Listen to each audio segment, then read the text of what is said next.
Welcome everybody to September's Inner Circle. I know we've got a couple of sort of relatively new people joining us, so let's just explain the concept.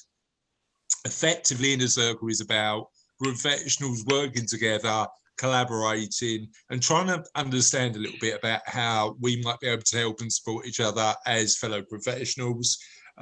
It's designed around a case study. That case study is typically based broadly on one of my clients, so we use that as a broad framework, and then what we do is explore and dig deeper in terms of understanding from your particular professional perspectives the questions you might want to ask that particular business, and therefore how you might be able to add value, and we'll sort of dig a bit deeper into that.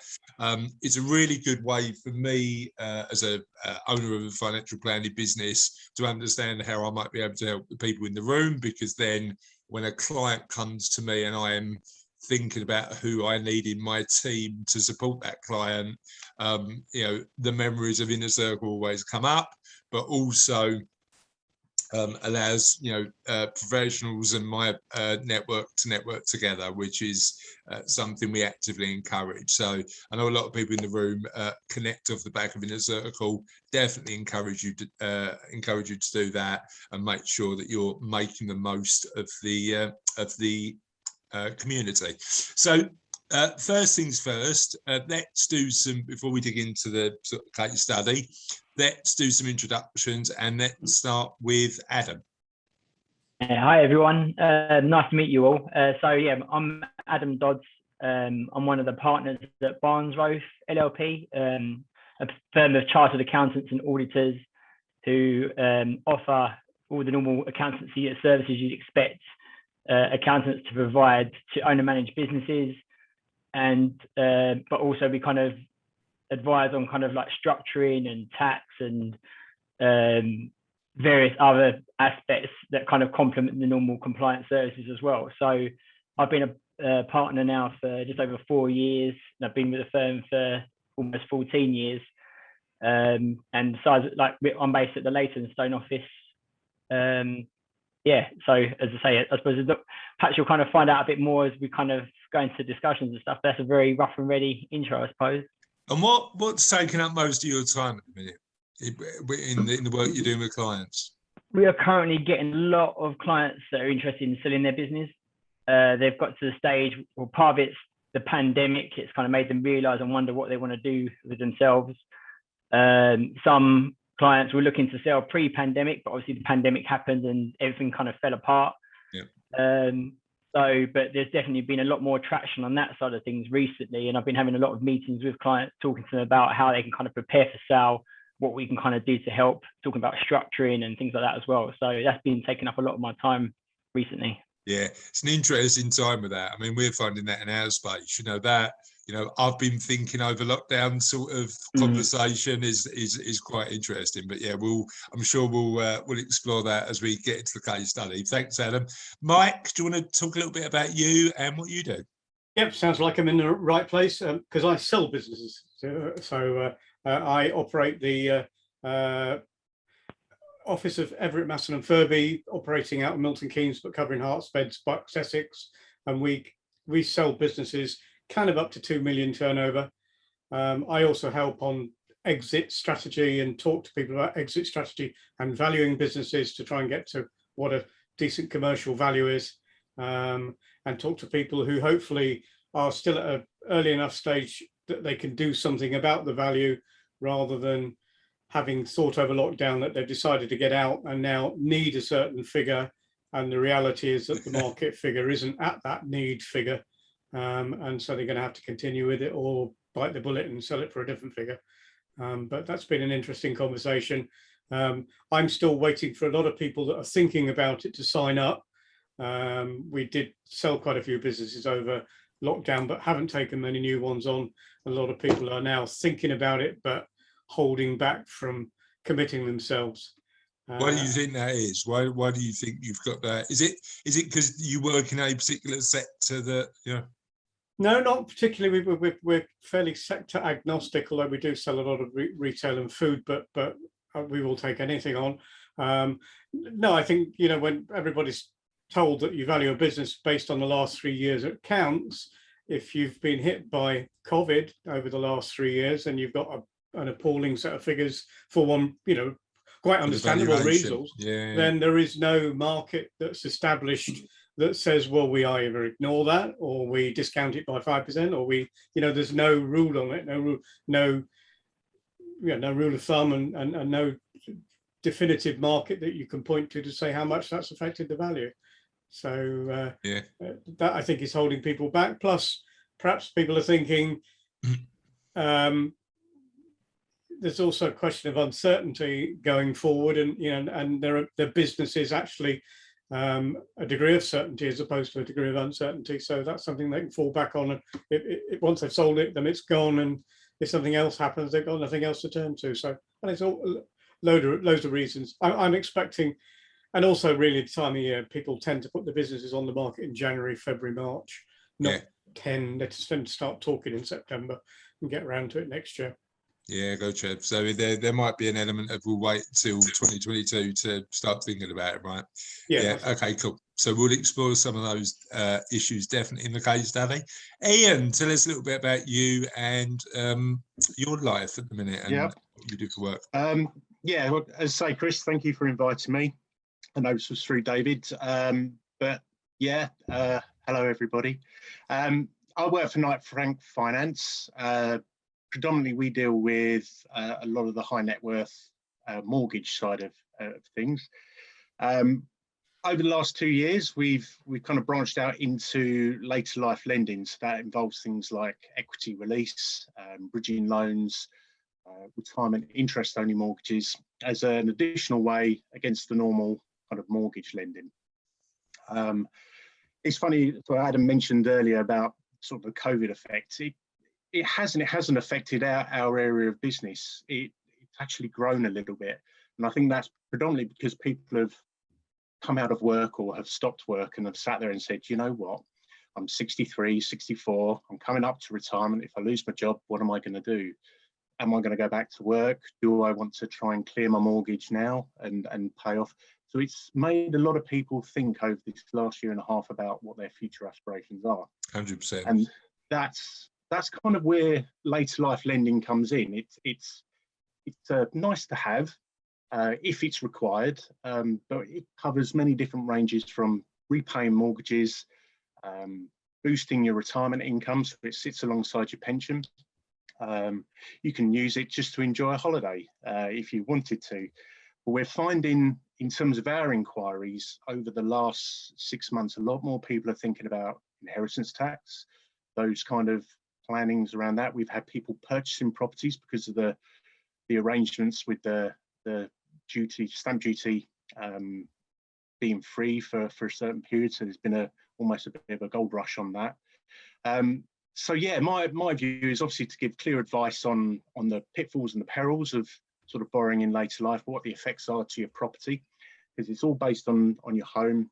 I would say to dispel the myths in there, you don't tend to lose your home. A lot of people always think equity release is about losing your home and giving the money to the provider. And I'm sure we'll explore some of those sort of myths during the case study. But thanks for that really good introduction. Absolutely. Friday, talk to me about, tell everybody about what you do for those who don't know you, and explain a little bit about what's keeping you busy at the minute. Yes, delighted to actually. I think for the speakers already who've come online, we have a common theme here, later life. I'm a living example of it. I'm going through my own mortgages, financial restructuring, and life changes. The key point here is, particularly in the case that Chris has designed here, is I deal with people at 55 plus who've either been in business or in corporate world. And if anything, this COVID situation restriction has put people into an enclosed space to start thinking about what next, their future. A lot of the people I'm coming with will resonate with some of you guys here, is that they're asset rich, but probably cash poor. So it's again, we're going through the same things. We're addressing how to manage that, particularly, planning forward. It came on one of the guys here representing that, there is a lot of uncertainty moving forward. particularly with their health issues, health challenges. The COVID restriction has put people under a lot of stress, physically and mentally, and that's creating a lot of bottled up problems for the NHS moving forward. So there is that scary part of it. But what I do is I deal with my clients, and they are actually increasing numbers along the same theme as well, that they're thinking about what next. If they're in a business, if they've taken a hit, as Mike was explaining, and a lot of them have, some of them have actually gone under. So they are really scared about what next. So, I work with people like Sanjay and Ian about exit strategies. So they actually look at the business to try and maximize the return on their businesses. What I do is part of the exit strategy is to design what they're going to do post-business.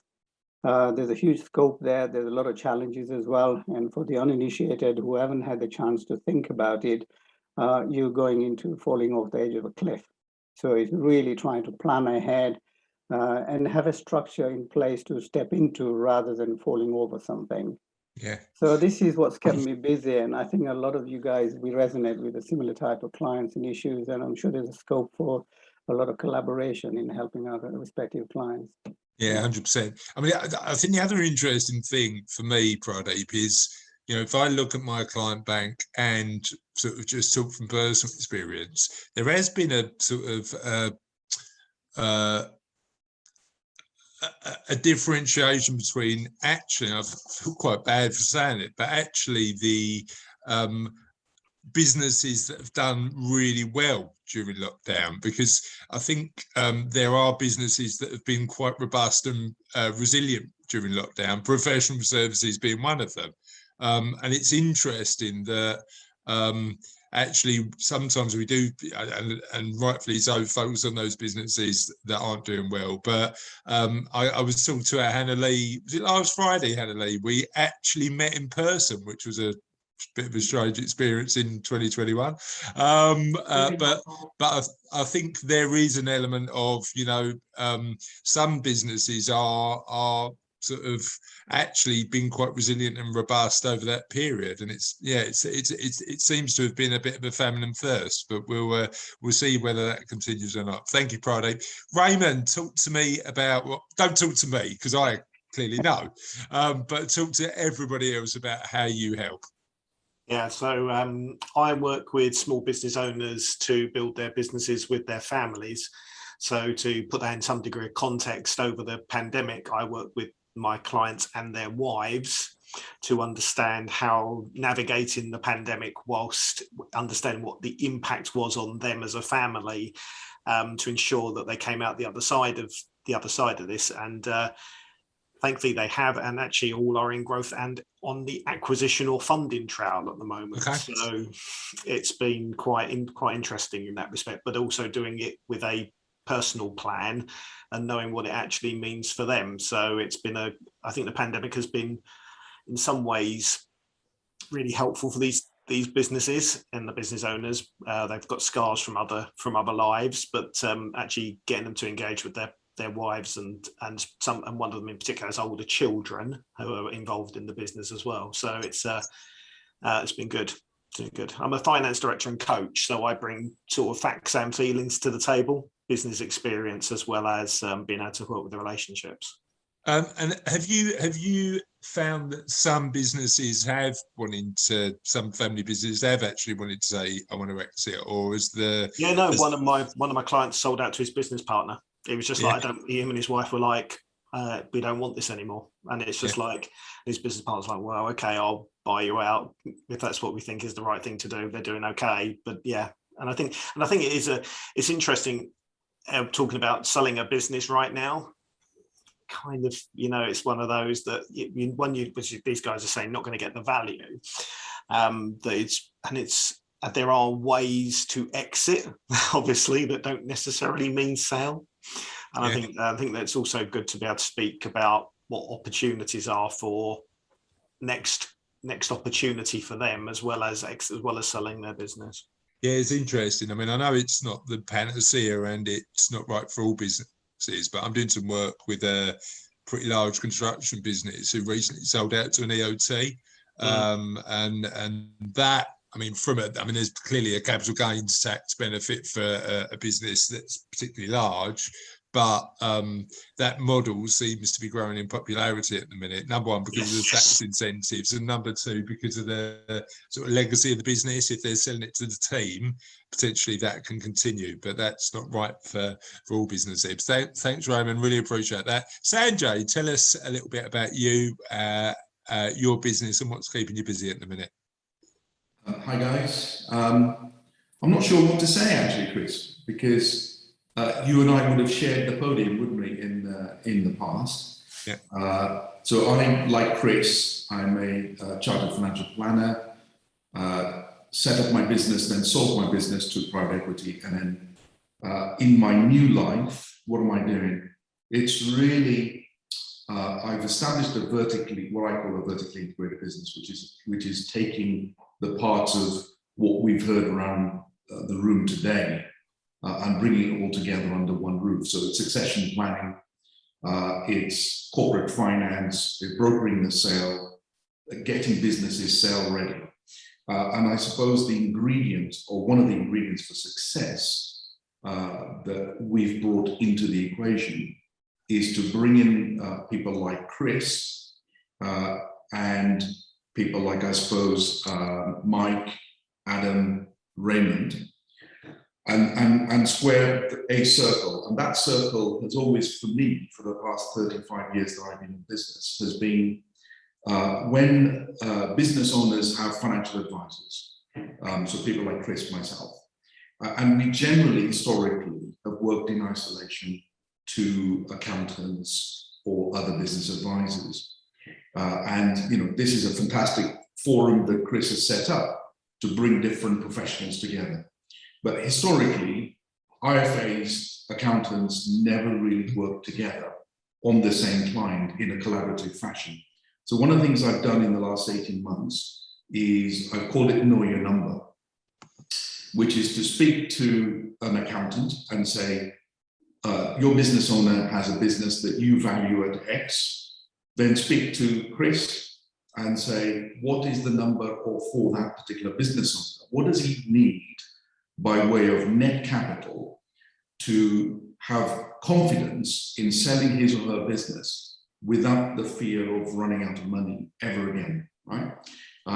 And what we find is either the two numbers will match up, in which case Mike go away and sell the business at whatever the valuation has been, or if there's a disparity, what do we need to do, Raymond, to bring the business value up to what the number is? Yeah.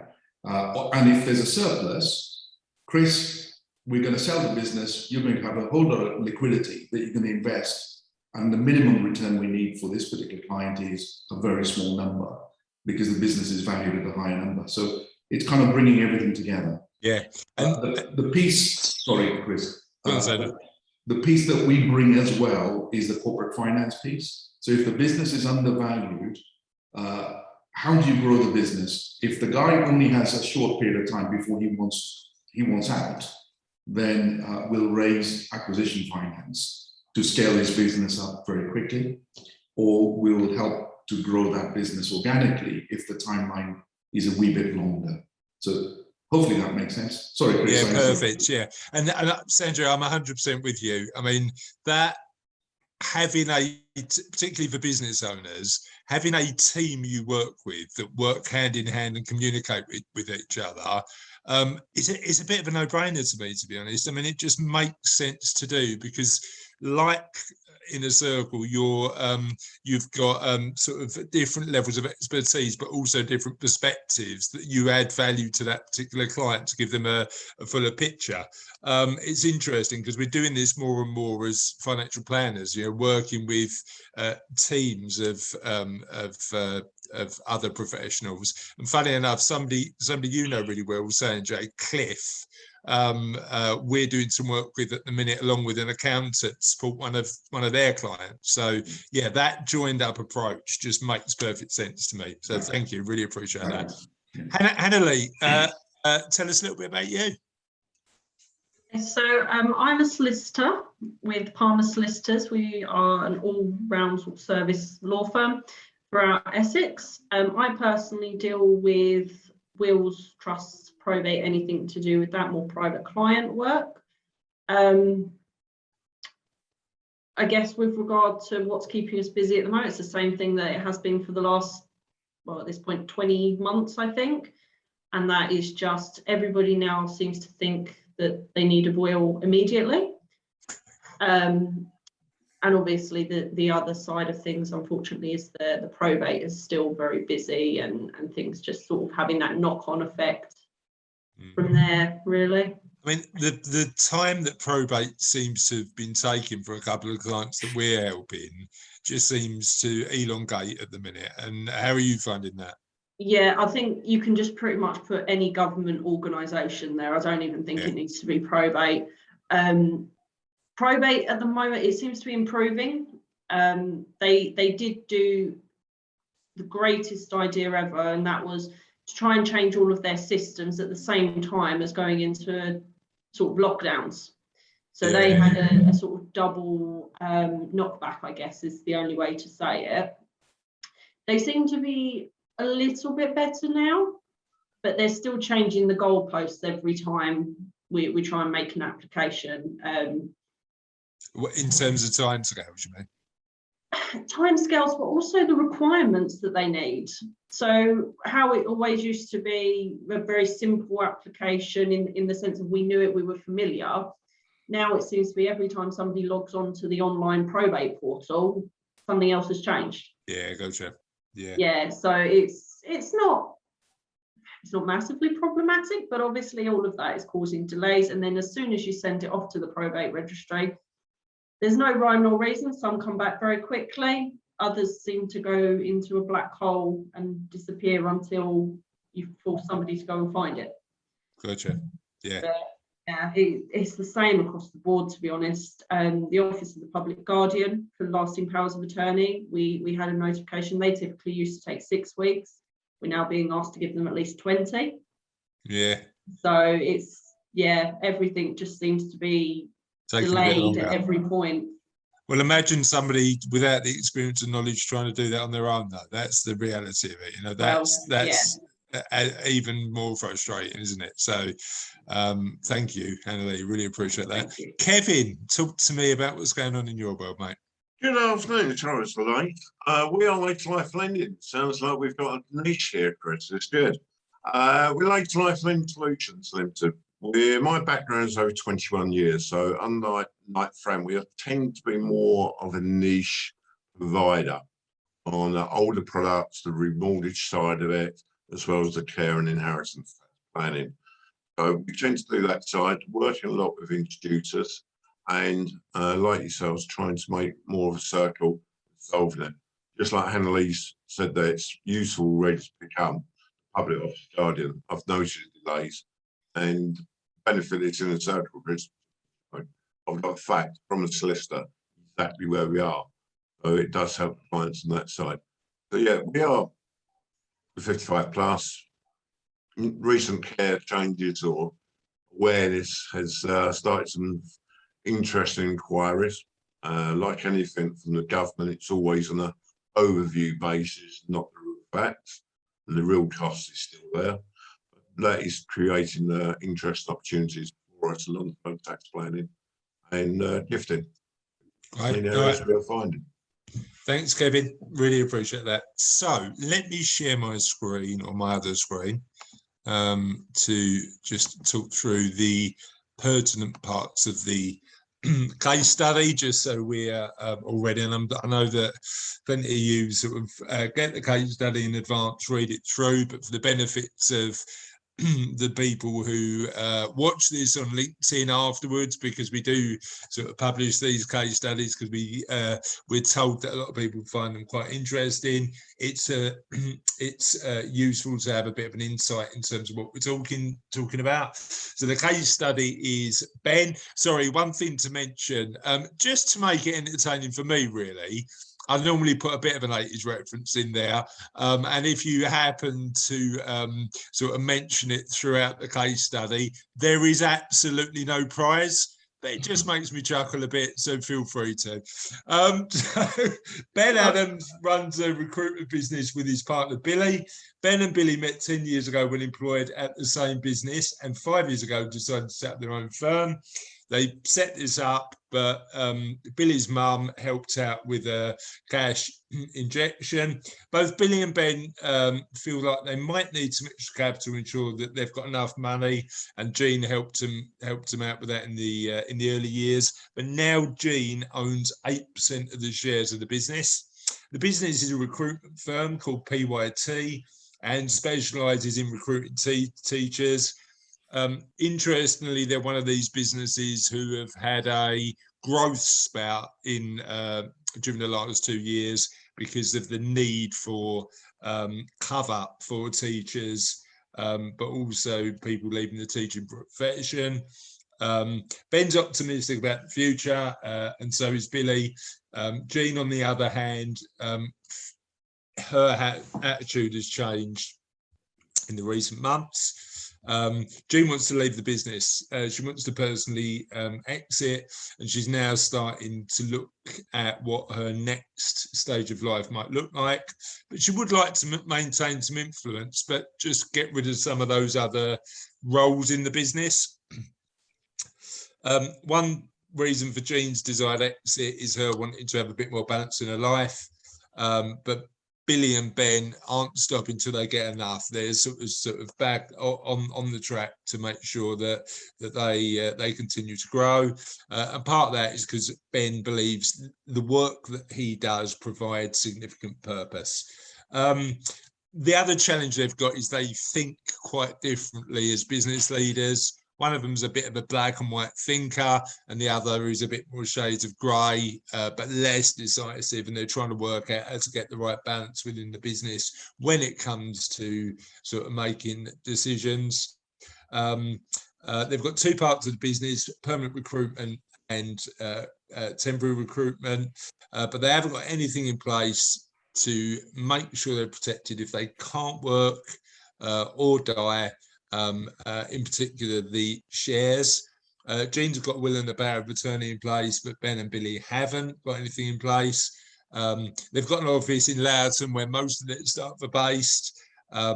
They closed their office during lockdown. They've opened it back up with people slowly coming in, but some of the individuals are advocating for more flexibility. Ben wants to say, look, you're all coming in at this particular date, but Billy's not sure that he wants to do that, because actually over the last couple of years, whilst they've been working in this way, it's actually been quite productive. Let's talk about Jean's mum, Lisa. Jean's mum, Lisa, is 89. She's always had more income than outgoings by about £300 a month, but is becoming less physically independent and is thinking about what she does about care. She's got an emergency fund. Lisa's got an emergency fund of about 15,000, but is looking at the pros and cons of potentially raising money through her home. And Jean thinks Lisa's got full mental capacity and has always been fully independent. But as mum becomes older, she's increasingly worried about what she's going to do. And she's wondering what steps she might have to take if she loses capacity. So that's what we're going to be talking about today. We're going to be talking about Jean, Ben, Billy, and Lisa. Let's start with Adam.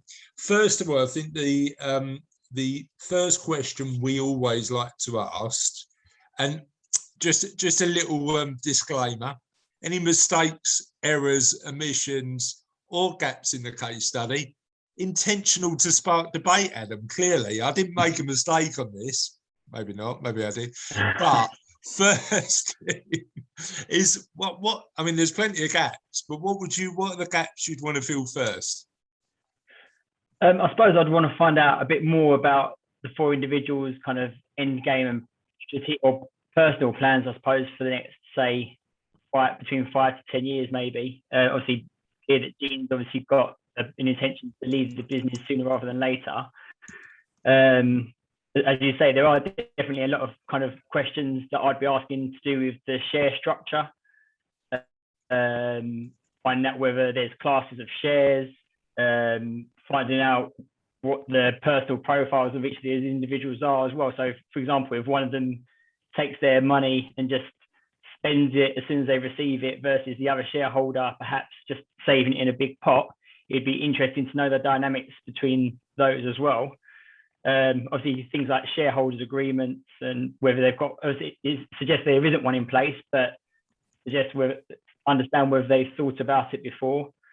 And also, yeah, find out a bit more about the family connection. It'd be interesting to know whether Jean has got any grandchildren, for example, because it kind of may turn into leading questions about whether there's anything that could be done with putting her shares into trust and things like that as well. So, yeah, there's certainly a lot of, it'd be more of a fact finding, I suppose, to find out more about their end game and then building around that. Yeah, I mean, what you've potentially got there is 3 different end games, right? Yeah. So how do you manage that dynamic, do you think? Well, I suppose initially, if I was having this meeting in real life right now, I suppose we'd have the initial meeting in the room with all the stakeholders involved, and what you could normally sense from the room, because as I say, you can't really tell from the case study, you can kind of sense if the relationships. Jean, and whether Jean doesn't feel comfortable about being so open. She may say, well, she may say, actually, can we have a private meeting outside of this where we can kind of discuss my plans, inheritance tax and all that type of stuff as well. And so from that initial meeting, you could evolve from there to say, well, actually, well, what are your individual plans? I'd imagine that each of them would probably want their own meeting anyway. But it may be the case, it might be split into Ben and Billy talking about their side of things and how they see the business kind of growing, what their plans are for the permanent and temporary divisions, whether they want to structure and separate the management information or the business between the two. And then obviously Jean's side of things is going to be more about her exit/retirement plans, I suppose. Yeah, it's an interesting one, isn't it? Because like, sort of, whereas I take on, I mean, we do corporate work in the sort of automatic enrollment compliance space, but most of our new work is private client, and it's often clear who the client is. Whereas sometimes when you're acting for the business, effectively you're acting for the business, aren't you? And you have directors with different motivations. So yeah, I'm sure we can explore a little bit about how that might sort of work in terms of dynamics. But yeah, it's an interesting point. Mike, talk to me about what questions you might have. I think Adam's just asked all of them, to be perfectly honest, and I'm just sitting on Adam's meeting. A shareholder agreement, it just kind of shows what the importance of a shareholder agreement is. If they haven't got a shareholder agreement, then frankly, Jean's shareholding could be worth very little, because she's got 8%, and that can have no value. And it's not necessarily 8% of the total. In fact, I've been involved in valuing a couple of minority shareholdings recently, and a couple of contentious valuations recently, which I don't normally take on, and I think I've realised recently why I don't take them on. Where I had one where 2 brothers owned 49% between them, and they've fallen out with a 51% shareholder, who first of all was stripping out every contract they had and putting it into another company, and then we kind of getting to the stage where we were agreed on the valuation date, i.e. before those had gone. But even if then we were valuing it at £500,000, there is a discount that is in normal practice applied to a minority shareholding, which it's maybe 15-20% if you're talking about a 49% shareholding, but an 8%, and there's probably no contention here because it's somebody's mum, but the discount for an 8% shareholding can be 75%. That's 67 to 75 is a normal range. Yeah, I suppose the fact that she's got no decision-making powers because of her share, do you know what I mean? She could do what she wants, but the other guys potentially override it, couldn't they? And that has an impact in terms of the value of the share. Yeah, we don't even know what the other 2 shareholding is worth. It's broken down. I think Adam also mentioned that But if they were valued at, if they own the remaining 92% equally, then I suppose mum and one of them could be a majority, or the two of them are a huge majority. So we just don't really know without asking the questions that Adam's already mooted that he's going to ask. What would you want to? I mean, again, intentionally, I've sort of left out some of the financials. What sort of key financials would you be looking for? I want to work out what the EBITDA is, and then work out whether any of the overheads that get to the EBITDA are either less than they should be, i.e. they're overpaying themselves, or more than they should be because they are underpaying themselves, or they're putting other overheads through, etc. So I'd want to look at a kind of recurring proper EBITDA by the time you get back to what the business is actually generating, away from the fact that owners of small businesses tend to take liberties with the accounting figures on the way down. So that, and I want 3 years preferably. More particularly, of course, I want to know where they're going from now, because nobody buys by past performance. You only use past performance to predict future income. And would, I mean, if there was a sale on the cards, would the commitment, the ongoing commitment at the two at the top, have an impact? You know, if they said, look, we're going to continue to run it for 5 years and then potentially exit it, could that potentially have an impact one way or the other? On the future sale, yes, 100%. Yeah, I mean, because obviously a valuation is based not purely on numbers, or the multiple of the EBITDA is based not purely on the numbers or the industry, but on a whole raft of factors. So yeah. It could be, for example, we're talking about a recruitment company here, and perm recruitment income is generally regarded as lower quality than temporary recruitment income.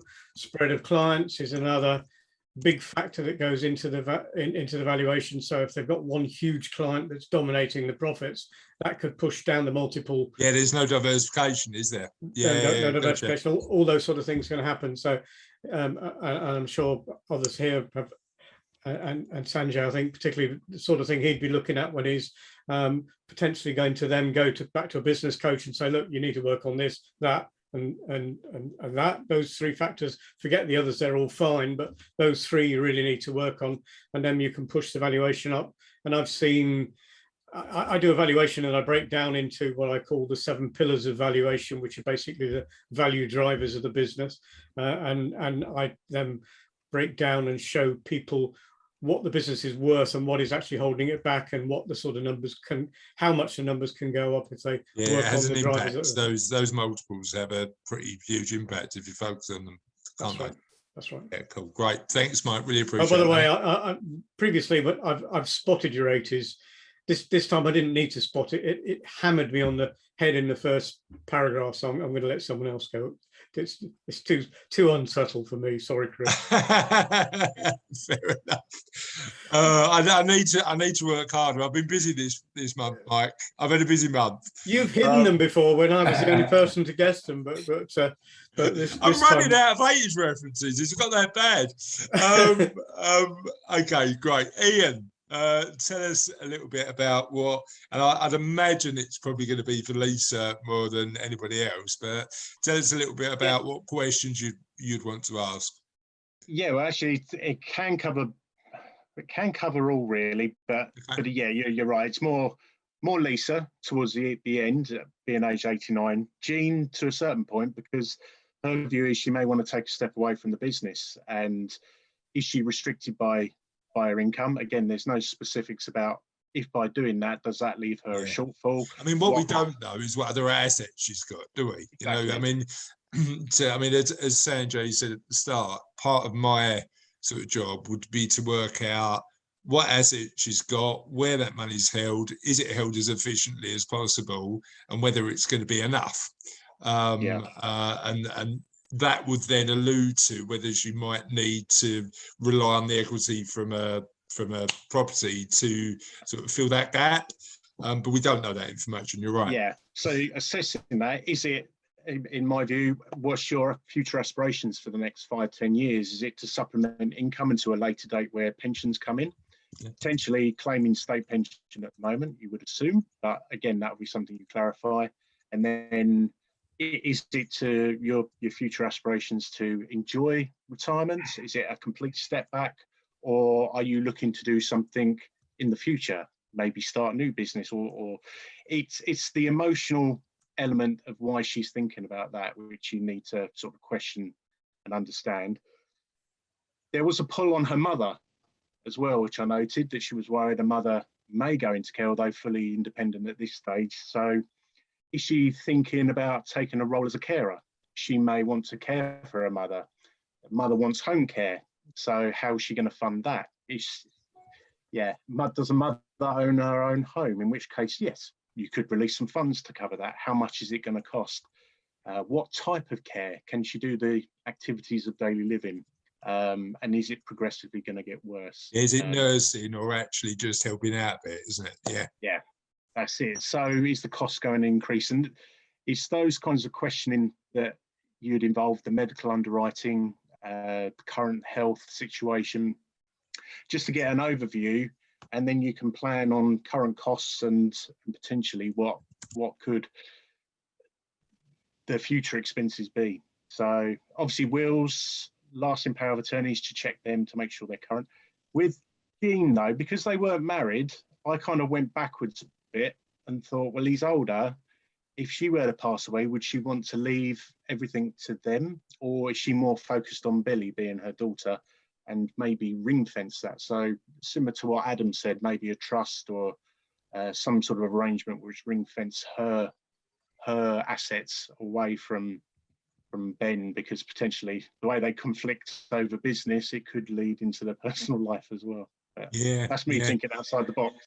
Yeah, no, that makes sense. And it's interesting because I've had two conversations with clients this week. One lady who retired from a law firm in the city, been a client of mine for years, who has been looking after her mum. So the reason she's been leaving her career is because her mum needed a care. Who's now going back to work to find a bit of purpose, because she feels like she needs the intellectual stimulation of work. So she said, yeah, at the time, she said, Chris, I'm done. I'm never going to work again. I want to sort of look after mum and then stop work. And she's found that she's missed that sort of puzzle piece in her life. And another client who, funny enough, was in today, who we've been looking after, who said to me, I'm just stopping and just having pleasure in my life. And he came in today to the office and said, I've been offered a job and I'm going to take it. Now it's 3 days a week and it's more focused on what he wants to do, which is a bit more purposeful. So he's an engineer, and he's been involved in senior project management, and this is all about training kids to do sort of motor engineering in the new world. And he said, look, I think I asked him why sort of the change of heart, and he said, I believe this is going to give me a bit of purpose. This is going to give me a reason to get up and do the job. And there's a really good book that I'm reading at the minute that I just want to recommend. It's written by the guy who is the head social psychologist at the London School of Economics, a guy called Paul Dolan. And it's a book called Happiness by Design. I'm reading it at the minute and getting loads out of it because it talks about that happiness equation being a mixture of both pleasure and purpose. So as we have conversations with our clients, not only about their money, but also about their lives, it helps to give a bit of insight. Hopefully that's useful. Thanks, Ian. Really appreciate that insight. Really good. Pranay, talk to me about what you'd be talking to the guys in the case study about. First of all, questions. Let's talk about that. Yes, certainly. Thank you, Chris. What we're looking at here is highlights serial entrepreneurs. People go in for a particular reason, maybe make tons of heaps of money and live a high life. When you go through the whole process, some of them, like you mentioned earlier, succeed quite well and they're well balanced. Majority of them actually go through and they build up stresses and strains within that. Particularly COVID has shown a combination of successful businesses and those that have gone down. So both have actually created stress in them. This particular case highlights, particularly for Ben, now you're looking at a recruitment agency where they're succeeding, but we're also thinking about my clients who are 55 plus. This is a time, like Ian was saying, to start thinking about what you want to aspire to in the next 5 to 10 years. I take a very holistic perspective on this. So the question I would really ask is, there's a lot of missing pieces in this case, Chris. So thank you very much for helping us challenge this thing. Quite a lot of things I want to know is, Ben, we don't know whether he's in any relationship or if he's got any children or a spouse or a partner, or is he married? But that's horses for courses. Health is a key issue here. If your health is compromised, you're not going to be 100% in your business. What interest do you have? So when you're trying to think about a business and life balance, which has come up in this case as well, what would it be? For Ben, you're talking about his business is what he is. That's his purpose. Now, if the business is not there, who is he? So there could be a potential identity crisis in the future for him. So it's something to start thinking about. He's quite fortunate that he's got mum and grandmother as a role model for what they've been able to live for such a long space of time. And again, asking Jean, at her age, she's already thinking about exiting the business. So her mindset should be, what if she's not in the business? What is she going to be doing next? Okay, there is a sign that she has to look after her mum, potentially, caring role, what have you. So the next question leads to relationships.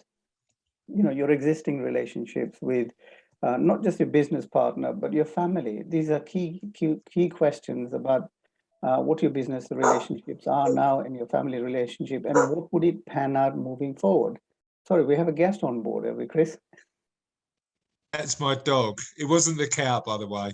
That's my dog. Apologies. As I said, I'm in my lounge at the minute. Well, by all means, you're welcome to contribute. I've got a feeling it might make more sense than me, Friday. That'd be embarrassing, wouldn't it? Sorry, carry on, mate. I'll mute. Sorry, going back, there are some key questions to ask here. Before you're getting into the technical help from financial advisors and lawyers, to get your mindset about who you are, what you want to be post business.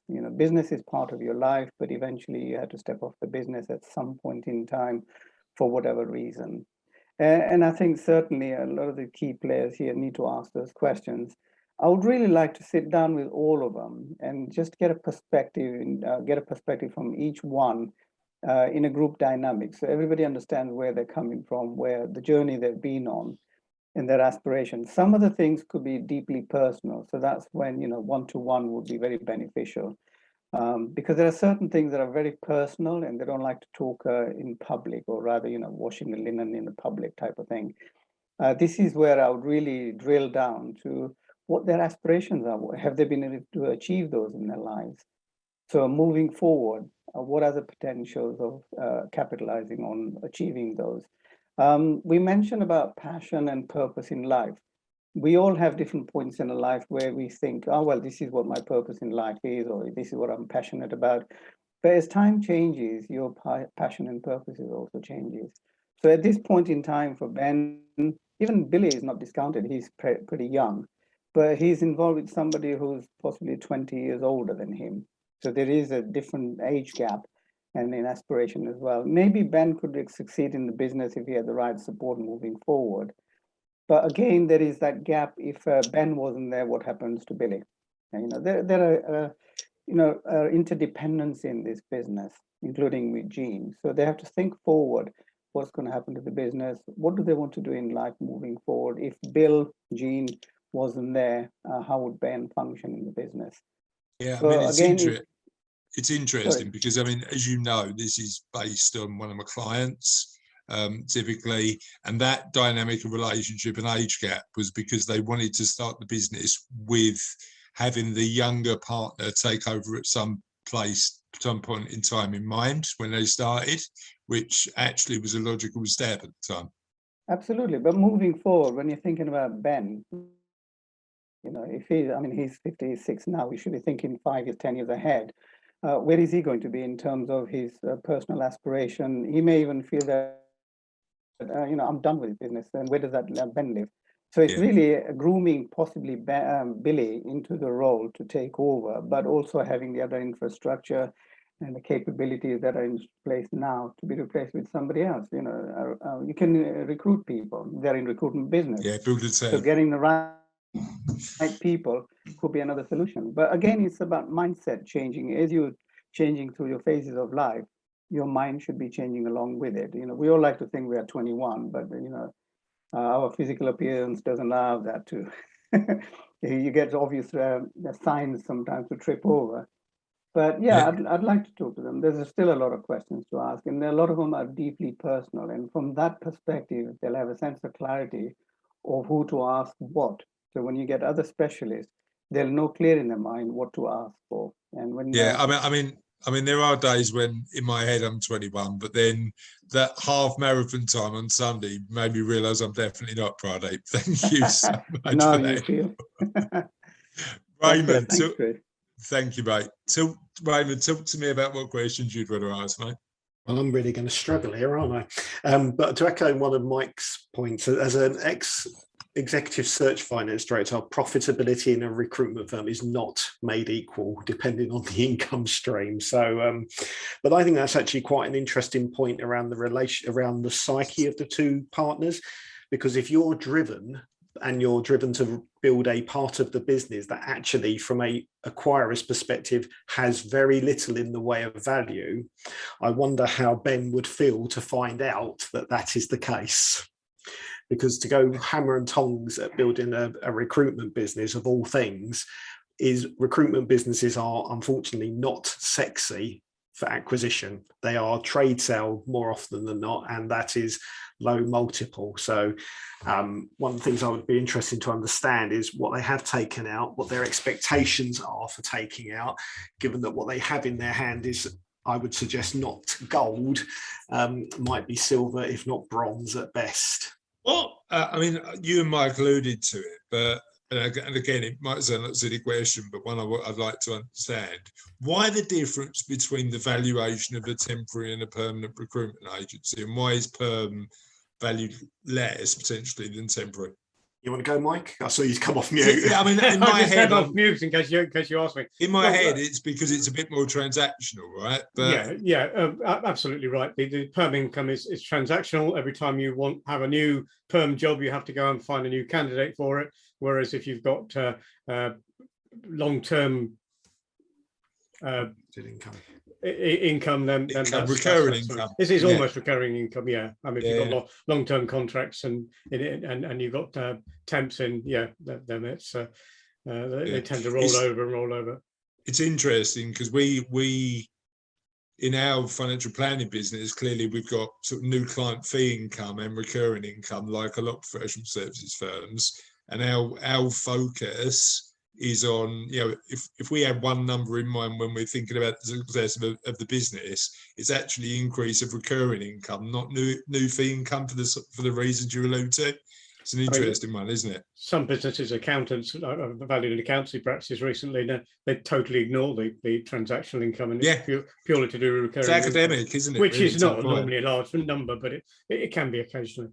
Yeah. Sorry, Raymond. Sorry, we took up that conversation. No, I think that, and so there for me, when they talk about the performance of the business doing well, to understand where it's doing well and that they've got plans for the future for growth and they think it'll do well in the future, or Ben does, to understand where they think that growth is going to come from, because that will have a massive impact on what they want to, on exits and everything else. But I'm for me, so as not to go over everything which everyone's already said, and I suspect everybody coming behind me, I'm really interested in the relationship between Ben and Billy and how they make decisions, because you have two polar opposites in personality, and when they say business decisions are made as a partnership, what the heck does that actually mean?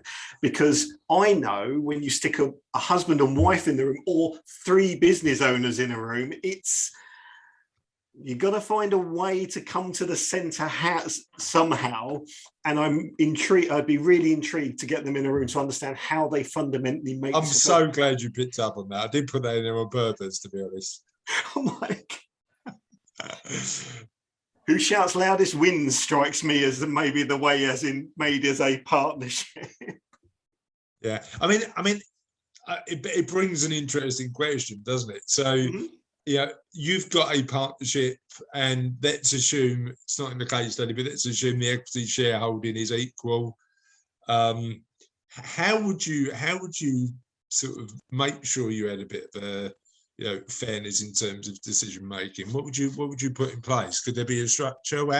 How would you support them to make sure that they were doing it in the right way? Well, there will be certain elements that one of the other is stronger at, and I think you've got to get those bits really nailed down really quickly, and that's whether one of them's more externally focused or internally focused, and you get very, very clear on roles and responsibilities. And I like the fact that Jean is the arbiter, if not the wrong arbiter, as in typically having the third wheel is a good thing, maybe the wrong third wheel in this context.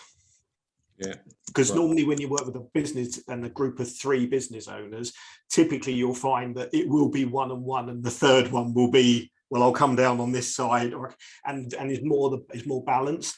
But in this context, given Jean's energy levels and where she's at, it's the right role filled by the wrong person at the moment, by the looks of it. Yeah, right. Any other questions you think we should consider? Nothing that I don't think has already gone before. Right. Thanks, Raymond. Really appreciate that. Sanjay, what questions would you ask? All of the above is the easiest answer, but I think we've kind of all come at the same position. The dynamics between Ben and Billy, really important. The key question for me would be what their view individually and collectively on the destination of A, the business, and B, in terms of the dynamics between Ben and Billy, and I think Mike alluded to it earlier, is Jean and Billy ganging up, more or less, historically, and therefore creating the majority, and therefore how does Ben feel about that? Because that will have an effect on the business valuation and where they go from there. And the age difference is good and bad.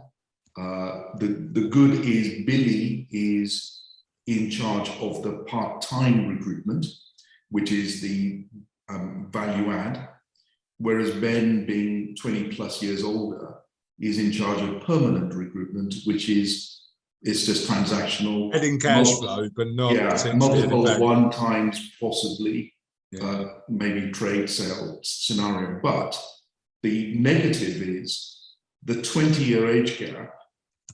Neither of them are going to be at the right time willing sellers. So that will create some friction when it comes to business exit, and therefore, you know, people around the table today have figured out that they need to sit down with them individually and collectively to figure out how to plan for their future destination. One thing we haven't mentioned is the culture that they've built, attempting to build. Clearly there's a clash because Ben wants people to come in every 1 week a day or 2 days a week, whereas Billy is a little bit grey in this area. So they definitely need to take advice in this respect, because otherwise, if that culture causes more and more friction moving forward, it will have a tendency to destroy that relationship between both of these 2 characters, particularly if Jean historically has taken the arbitrator role and she's moved out. You know, the business may be in trouble. Jean, on the other hand, I don't think her 8% is going to be valuable at all. So if anything, Ben will either give a little bit of goodwill if he feels like it, or it could be 0. It could be, you know, bye-bye.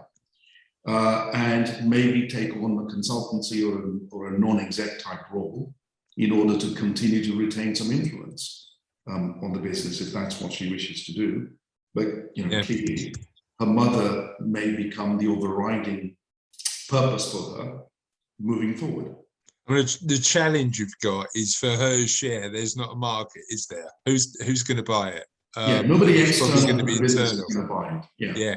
And then it's what Ben's willing to pay, really. Exactly. And maybe, I don't know where they've got senior management team and they're looking at an MBO type scenario, and maybe there's a senior individual that would love the opportunity to come in. Yeah, to come in, and an 8% might be a good intro for that individual to come in and possibly then in the future replace Ben when the timing is right.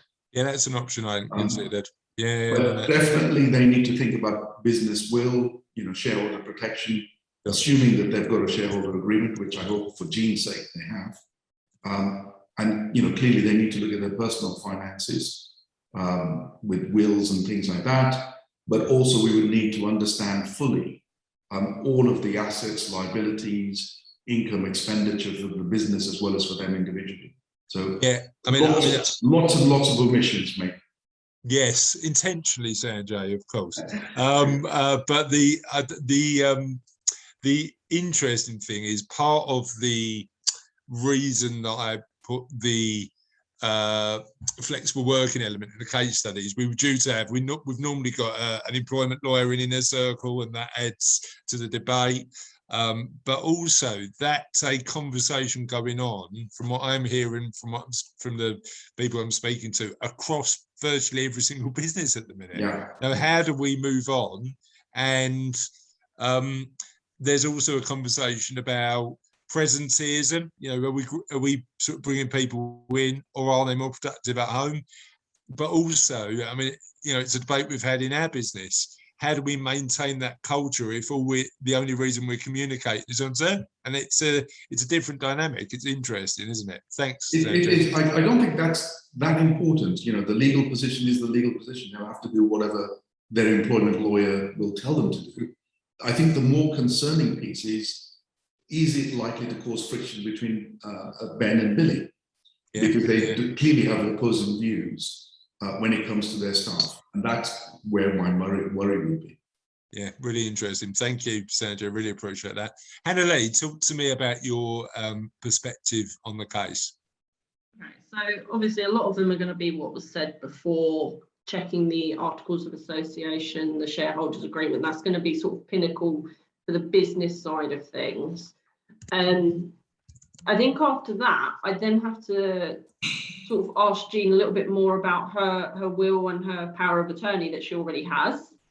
Trying to understand the whole family dynamics, sort of wider than that as well. So for instance, has Jean got any other kids? With the power of attorney, who are her attorneys? Does it cover her business sort of interests as well? If it does, are they the most appropriate people? For instance, if she's got other children, do we really want them involved in the business? That sort of side of things. Obviously, where you've got Billy and Ben, they need something in place, some sort of will or power of attorney for, well, really, and power of attorney to deal with their own personal circumstances. But like I said, depending on what your shareholder agreement, your articles are saying, it may well be even more pinnacle in respect to the business as well. For that, they might also need the inheritance tax side of things to consider what implications that might have, particularly where they're not married. So you've got that additional sort of element there, whether they I suppose one of the advantages we've got is it, as long as it continues to be a actively traded company, the shares in their business will qualify for business property relief. Yeah, so in terms of adding to the estate. Yeah, I'm meaning the rest of their estates, and whether that is a potential issue for inheritance tax. Yeah, potentially. Ben and Billy between them, but also for Jane, depending on her circumstances. Yeah, well, I mean, particularly where does a main residential property go? Because we've had a case recently where there wasn't a will, and the client didn't realise the impact on their estate planning of losing residential nil rate band. Huge impacts. I mean, it sort of didn't wipe out their IHT liability, but reduced it really in a big way. Yeah. So all of that just kind of, they would need to have a look at the best ways to do it. Might be putting in trusts in place during lifetime, you know, considering that sort of side of things, whether or not they stay in the business so that it still qualifies for the business property relief, etc. With that sort of side of things. With Lisa, I think the first question I would want to ask with respect to her is actually whether or not she even has power of attorney. And if she does or doesn't, where her mental capacity is at, who her attorneys are, what sort of help she might be looking for, and just trying to assess that a bit more so than just, oh, she, you know, Jean thinks she has capacity. Thinking it, I mean, the amount of clients I've had, oh yeah, no, mum has capacity, that comes in and actually they can't even tell me the names of all of their children, which bit of a red flag. Yeah, definitely. Charlotte and Sophie, by the way, just to make sure that I'm covering myself. I've definitely got capacity right this second. Pat, so I suppose the other question I had about power of attorney is that separation of business control and control over the other assets. Yeah. Let's take Jean as an example. Would it be a potentially good idea to say, well, actually, we'll have a sort of power of attorney for the, you know, can it be done? Power of attorney for the business assets and then for the personal ones. And is that wise? And what's the pros and cons of that? So, I mean, fundamentally, what it comes down to is what your articles are going to say, whether or not they can even allow a business power of attorney. Yeah. Typically, I would probably say it was a good idea to at least consider whether or not you want the same people dealing with your business side of things and your individual. So, for instance, in this particular circumstance, let's assume Jean has got other kids.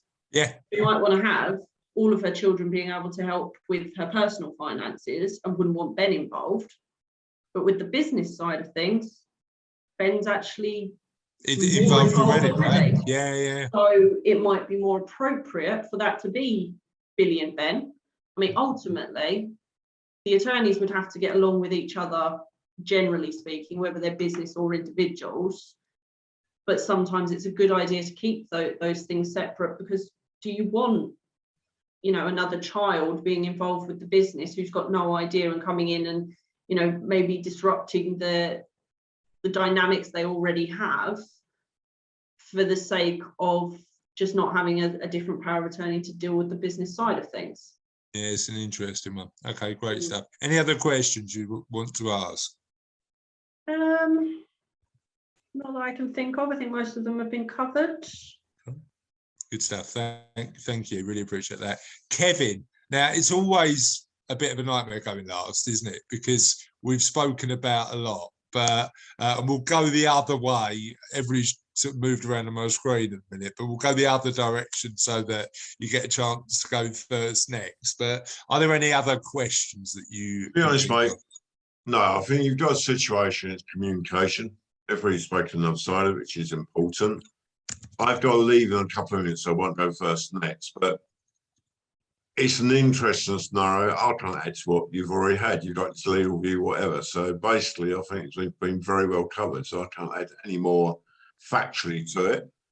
But I will leave it that way for you and have to leave early. But I apologise. I promise at the next in the circle, you're first. Remind me, yeah? Don't worry about it. It's been interesting listening. That's the main part. I apologise, but I've got to go in a few minutes earlier than expected.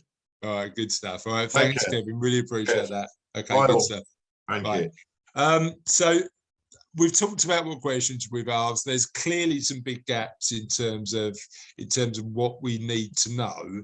But what we also need to do is talk about the action that these clients need to take specifically. So in terms of the specific action you're going to recommend these clients take, and we'll start with Mike on this because all my sort of boxes have changed, so that I can't remember who's in the right order. So Mike, tell me, you're sitting down with these clients, you've understood what you need to understand about what they're looking to achieve. What are you recommending in terms of action?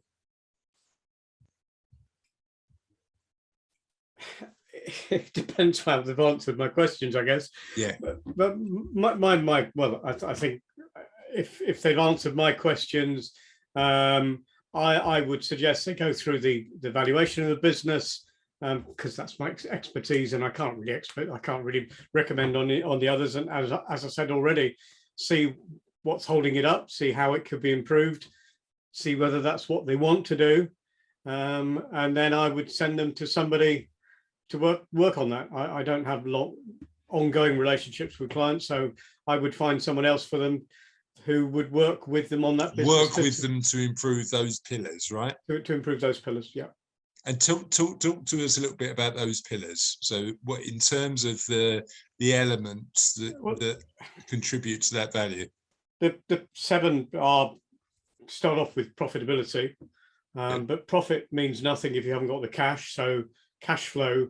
So, for example, if a business is ordering from China and it's got stock on the water, stock in the warehouse, advance payments, the cash flow can be horrendous relative to the profit.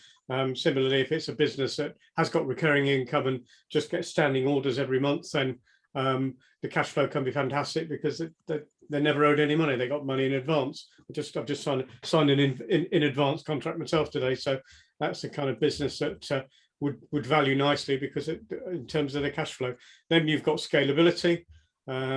You've got the market in which they operate. Is that a market that's going somewhere, or is it a static market or a declining market?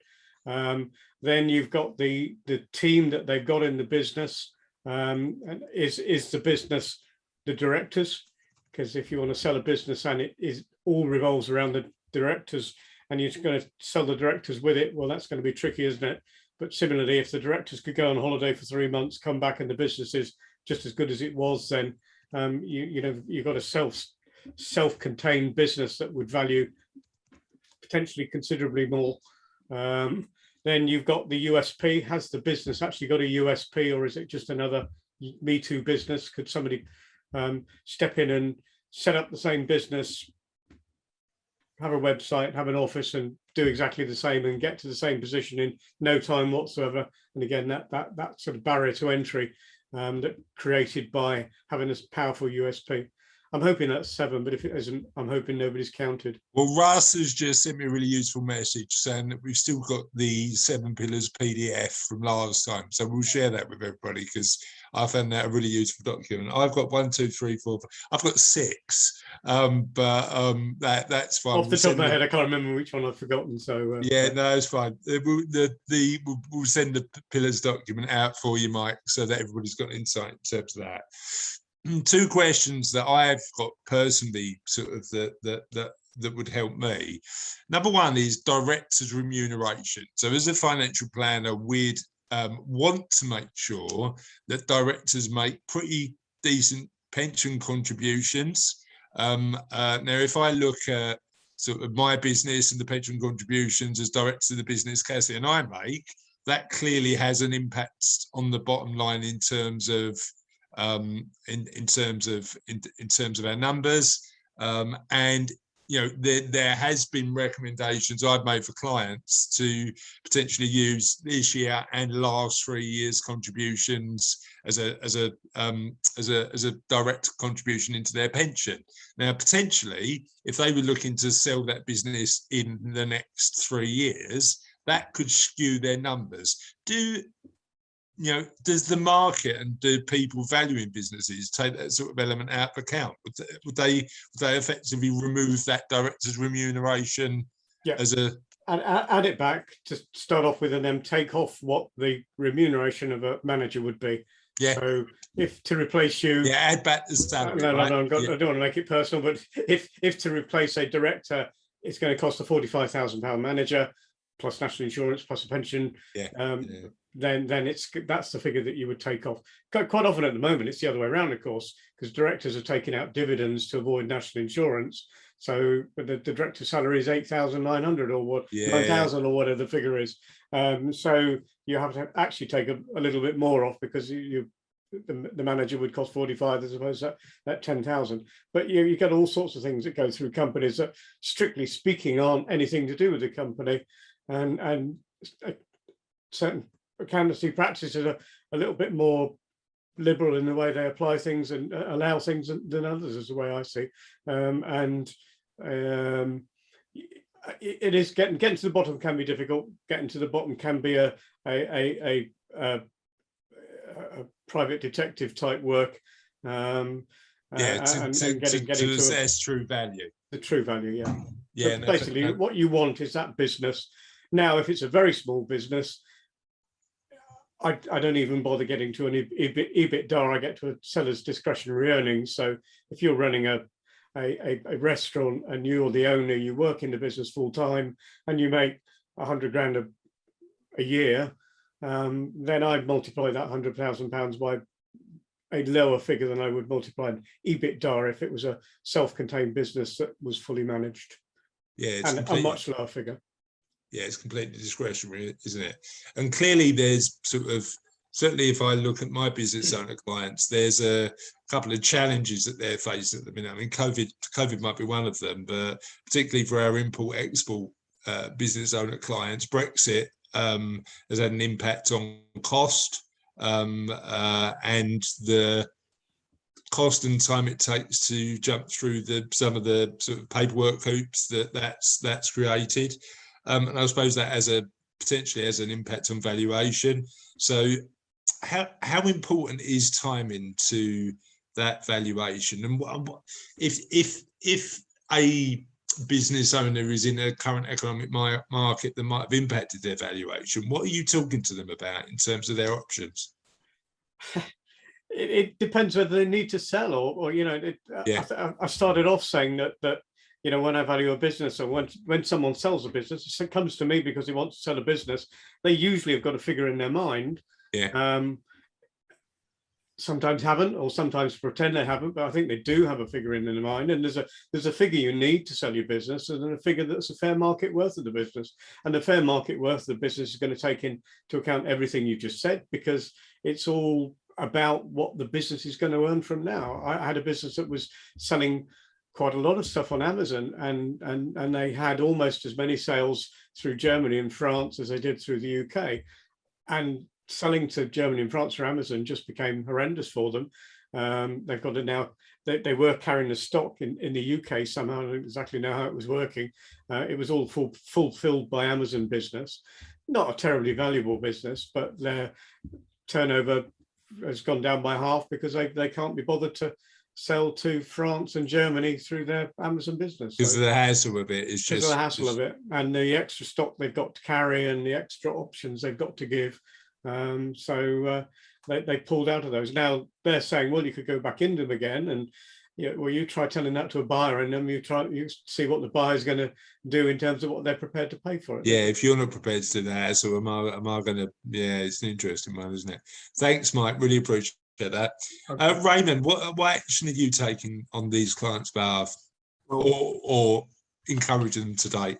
Well, I just want to pick up on something Mike was just talking about, just as from my experience as a finance director. If you want to sell your business without any value, you have to create the value in the business so that the buyer doesn't need to do anything to obtain that value. So if you've got a £2 million turnover business today that's capable of doing 4 million, that's value. Buyers don't typically look to want to do anything. They want that value to come to them when they're buying it. So I think that's one of the things for me with they need to do is actually work out and get the levers in place to actually create future value in the business today, so they actually get those wheels spinning, so any potential buyer can actually come and buy. But I would just, one thing I would pick up with Mike, and for me, the big thing for me is the management. I think it's kind of forgotten about in valuation in terms of the quality of the management, the ability of the management to make themselves redundant, have decision making, have frameworks in which they are working without having to, so owners can come in, and I agree with Mike, you, in terms of you, when you're buying, you substitute all the millions that the business owner's taken out for a few thousand quid of actually having a manager, that you actually get the structure in place with their mindset and their framework for making decisions on that, so that if they do want exit, or if they want some degree of value return, they actually get themselves organized first, so that they can actually build a business that's actually worth anything moving forwards. Otherwise, you'll get 60p in the pound maybe if they're a bit unfortunate. Yeah, it's an interesting one. I mean, I suppose one of the things we haven't spoke about, and one we mentioned on In a Circle quite a lot, is how long it takes to get all that organised. Because you need to be realistic. You need to be planning from day one to exit, not day 364, the day before you want to exit. Yeah.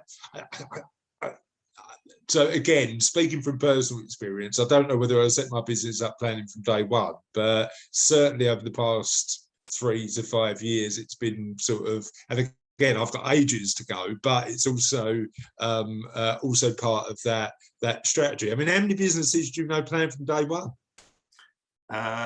Not many, but if you can get it 3 to 5 years before they need to exit. I think one of the things about if you start, the earlier you start planning, the easier it is, because everything you do is designed around 100%. Decision making to get to where you want to get to. Yeah, and start with the end in mind is the principle, isn't it? Yeah.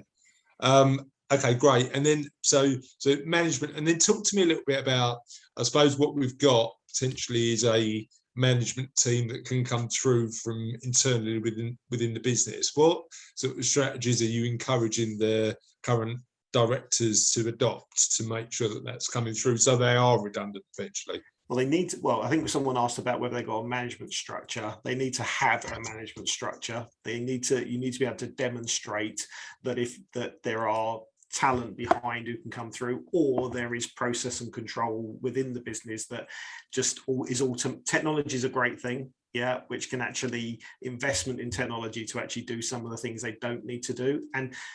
But I think Pradeep was talking about this earlier around mindset. It's really, really hard for a business owner to adopt a mindset of making themselves redundant because it's their baby, but they have to adopt a mindset that says, I need to be able to let this go at some point. A bit like having children, they need to leave home at some point. You need to adopt that same mindset.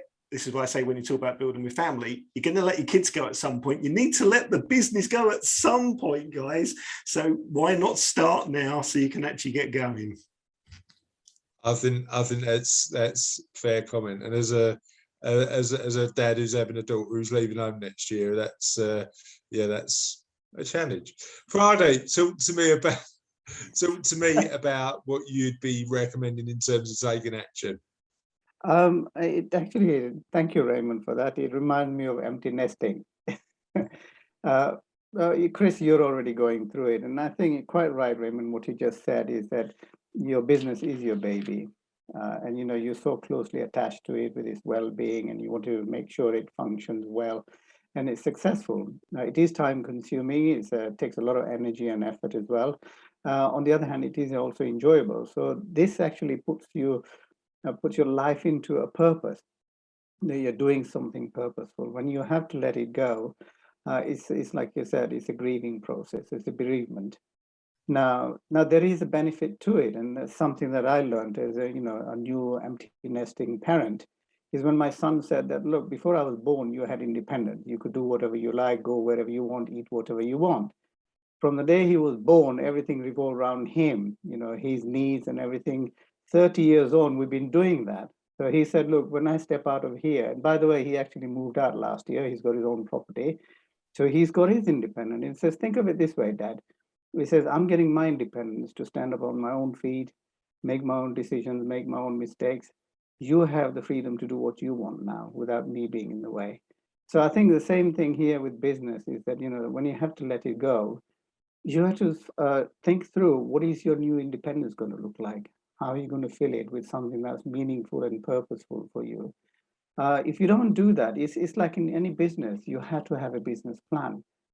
And that actually gives you a structure and a framework to work to. So why don't we do that in our lives, a life plan? You know, if we don't have that, then we're like a loose cannon. We're all over the place. And that can be very taxing. And at that age, do you really need that stress and strain? Yeah. So a lot of things question here. Sorry, Chris. Sorry, go on, Pradeep. So really question here is, you know, to really ask Ben, what is his aspiration post-business? Because, you know, for his age, recruitment business is changing. There's a lot more technology involved in it. There's a lot of psychometric testing that goes in. So for anybody at this age looking for a permanent role, is there going to be such a thing as a permanent role? You know, we're already talking working from home and cutting down number of hours. And Jean is already thinking of cutting down more or exiting out already from work. So it's this new landscape that's forever changing. Is it going to be productive? Is it going to be effective? Where for Ben, he's a new breed of recruiters. Maybe he'll embrace the new technology and new way of operating in that business. So possibly if Ben steps off, Billy could pick it up and then drive it forward. At the moment, they've got complementary skills, but that's something that Billy, like empty nesters, he's going to have to stand up on his own in his business and make a go of it.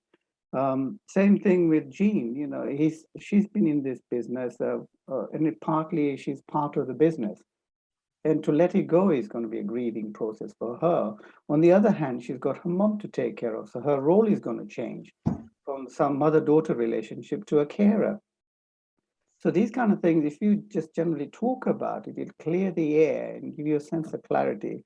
So a lot of questions, you know, I'd ask them specific questions individually about, you know, where they are at this point in time and where they want to be. It's like Ian said, you know, in a 5 years time and 10 years time. For Jean, you know, if she's follows her mum, there's another 10, 20 years to go ahead for her. I mean, Her mum may not be there.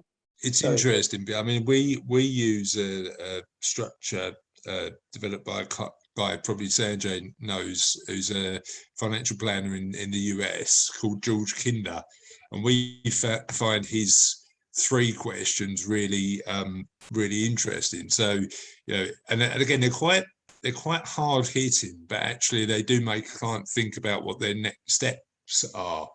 And the questions we asked is, if you had perfect health, perfect mobility, you could do whatever you want with like your body and your time and stuff like that, but you knew you were going to die in a year, how would you spend that year? And then we bring it down to a month, and then we bring it down to a day, and look at what the answers tell us about how that person wants to spend their time in the future. And it's interesting how many of our clients don't say, I still want to go in the office every day. Actually, Chris, it's interesting what you just said about that exercise. It's an exercise that I did, and I do that with my client, is that just imagine if you're on a flight home or on a holiday resort, and there's an emergency, the engine's caught fire, and you've got moments to live. And what would you be thinking about what you would have been able to achieve in your life? Or what would you have done something that you haven't done? And it resonated with a lot of people about their nearest and dearest. Things they haven't said, things they have done, things they'd like to do. And that puts them on the spot. And you'll be amazed at what comes out. And it raises huge emotional level in both sexes, actually. And that is the reality of it. That, you know, if you haven't had the time and space to think about things that's happened in your life or what you'd like to aspire to do, this is a spot that brings everything up to surface. And it's very powerful, actually. And I think in life, we sort of move on the fast lane and we forget to breathe and take a space to think about, hang on, where am I going? Who matters to me? And in as much as in a business or in any career, you need that space. And going to the question asked, sometimes we know the question to ask and we may not ask because we don't like the answer, so you don't ask. Sometimes you don't know something that you don't know, so you don't know what question to ask. I suppose I suppose the challenge, Pradeep, is taking that knowledge of knowing what you want to do next and moving incrementally towards that life. Do you know what I mean? Because it's not an immediate jump, is it? It's No, one of it those isn't. things where you've got to, you know, as Ray and Mike alluded to, you know, if you want to get to a point where the business then becomes independent of you, that ain't going to happen overnight. You need to make sure you're in a position where you're taking that incremental action, be it build up a team to take over and manage the business, or look at sort of making sure you sort of pull some of the key drivers up. All of that sort of stuff needs a decent amount of work. Thank you, bro. It's phase planning. But you see, in life also as well, you know, once you write things down, it's like something to work towards. It's like Raymond said, you know, think of the end goal first, and then all the resources you need will fall into place. Don't think about the practical steps that you need to take, because they'll fall in. The first step you take will show you different dynamics, and then you'll know what you need, people, places, situation you need. So same thing in this scenario, if you're talking about what finances they need, what structure they need, once you decide to move towards your end goal, you will find that things will fall into place. And all the expertise around here, around this panel here, or rather that's the screen here, will fall into place at the right time. But before you get to that stage of forward planning for your business and for your life, you will be just shooting at each other, and then you'll start talking to them and say, well, what do you want to do? And they'll be looking blank-faced. So if you have this space and time to think it through, they'll be geared up with a sense of clarity, and they'll know what to ask you, and you'll be able to entertain them much more better. Right, thanks, Pradeep. Ian, talk to me about, so we've had a conversation with these clients, you've got all the answers to the questions that you've asked, and make some assumptions if you'd like to in terms of the answers you've got. What action could you potentially support the clients in the case study with? Yeah, it's been a bit of a tough one for me in terms of the processes I go through. It's very much a sort of conversation and understanding. It's interesting, back in my pension days, I used to do pensions as well. People used to ring up and say, you know, I'm retiring, it's great. I'm going to just sit back and relax. And I said, is that all you're going to do? You know, have you got any focus, any drive, any plans you're doing? There's like, no, I'm stopping work completely. And that was always a bit of a concern when people are retiring, because it's great, you can watch Jeremy Kyle or whatever's on TV for the first 2-3 months of retirement, but I'm not watching any Jeremy Kyle, Ian. Well, no, I don't think anyone is now, but I'm still living a bit in the past. But yeah, so yeah, it is, and that's that kind of thought-provoking process that you need.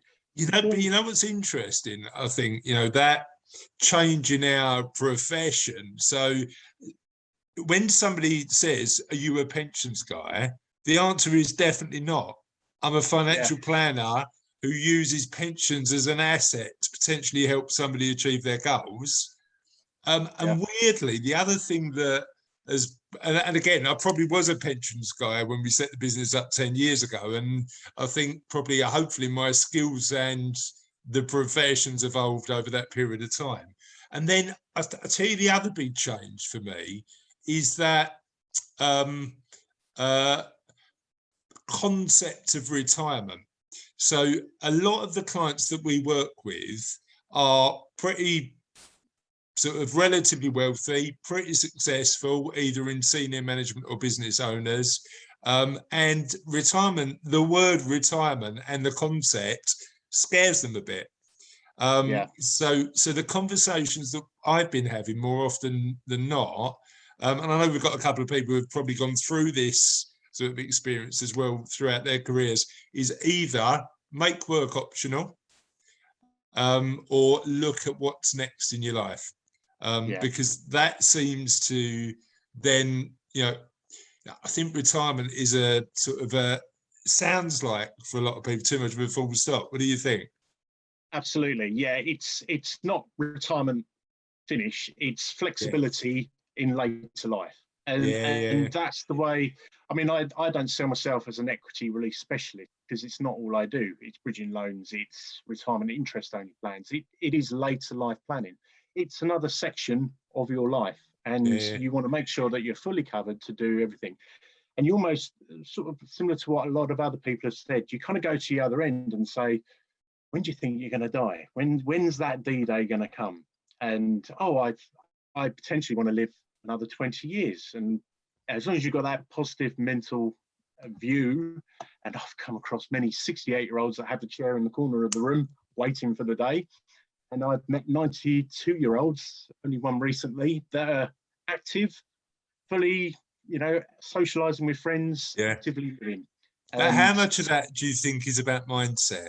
Mindset, all the way, totally. It's I think interesting. that is, yeah, it is, maybe your past upbringing and the way you viewed life throughout, but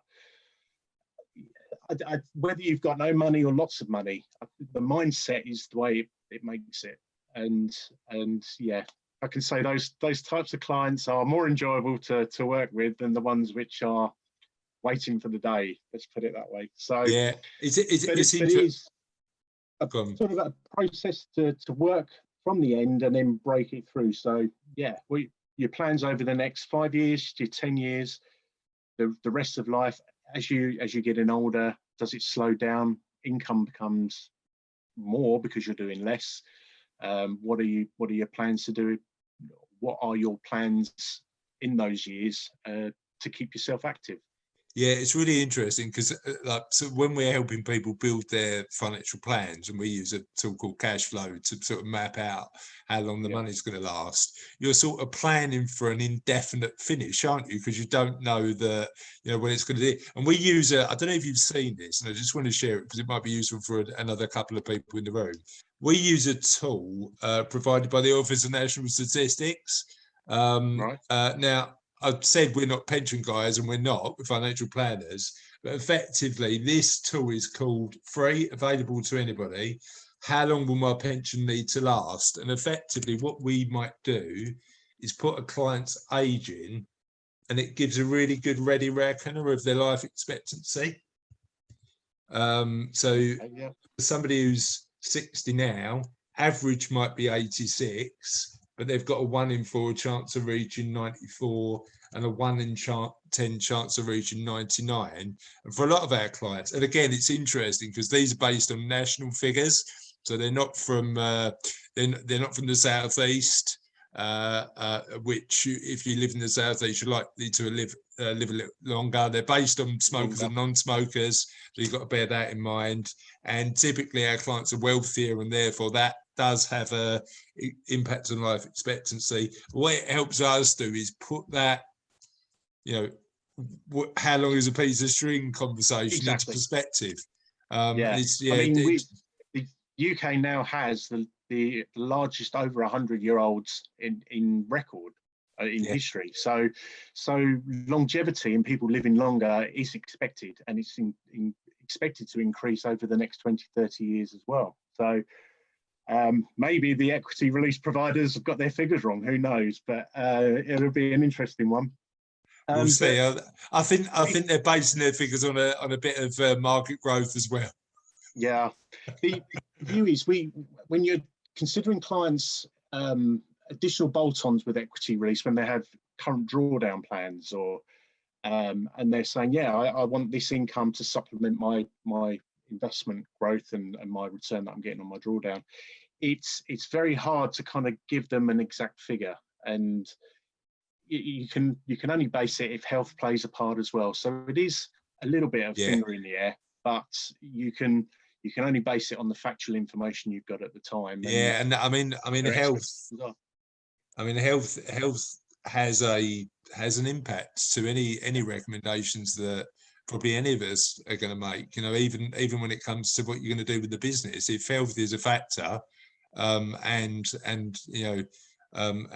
somebody's input in the business, that might be help you make a decision one way or the other, right?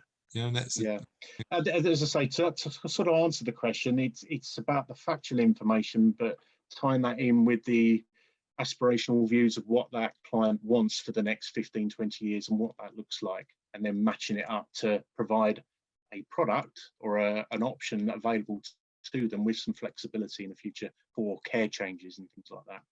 Great stuff. Thanks, Ian. Really appreciate that, mate. Adam, talk to me about, assuming that you've got all the answers you need, what action you might take. I suppose, if anything, Gene wanting to leave the business has kind of raised the whole, kind of opened a can of worms, if you like, in terms of the underlying loose ends that need to be tied up. In terms of talking about things like shareholders agreement, they definitely need to get one of those in place. In terms of the structure, the corporate structure, we've talked about the management structure, and I agree with everyone else's points in terms of that they've raised so far. I think the corporate structure is something that needs to be reviewed and looked at. One thing I don't think has been covered is, obviously, I know that they've got an office in Loughton, but we don't know whether that's owned or leased, or obviously if it's owned, it raises other kind of questions about corporate and who structure. it's owned by. Is it owned personally or owned by the business?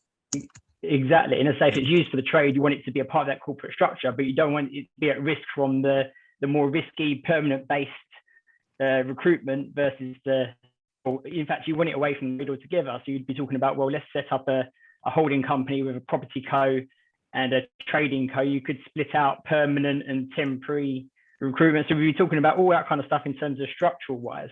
Yeah, I mean, I suppose the interesting thing there is that BP. I mean, and again, we don't know whether we've got an inheritance tax or estate planning issue, but we've had a case where we've been doing some research work in terms of transferring a commercial property into a SIP, and the pros and cons of doing that for a particular client. And they assumed that this property holding company they had qualified for BPR, but it doesn't, does it? So were they trying to put it directly into the holding company? So, or they want the pension? Well, it wasn't an actively trading company. Effectively, it was the rental income coming into the limited company. And my understanding is that they don't qualify for BPR because they're not treated as an actively traded company. No, it only works if you've got the trading company in the same group as a property company. It's a trading premises. There's the 50-50 rule in terms of like investment properties and BPR. Sorry, it needs to be over that threshold, doesn't it? Yeah. So there are some hurdles to kind of be covered, but obviously from the sounds of this, it sounds like that office is purely trading, hopefully. But I say, if it's owned, there's some opportunities there in terms of the way you structure that. Obviously, whether there's a property in that company will affect the valuation of the business as well. Talking about potentially selling those things. And going back to the structure side of things, obviously with the reduction in entrepreneurs relief limits, we don't know whether Jean from a cleaning business had used up her entitlement to entrepreneurs relief previously. And it kind of maybe answers more questions in terms of, well, where do they see this? Like, how much is the business worth now?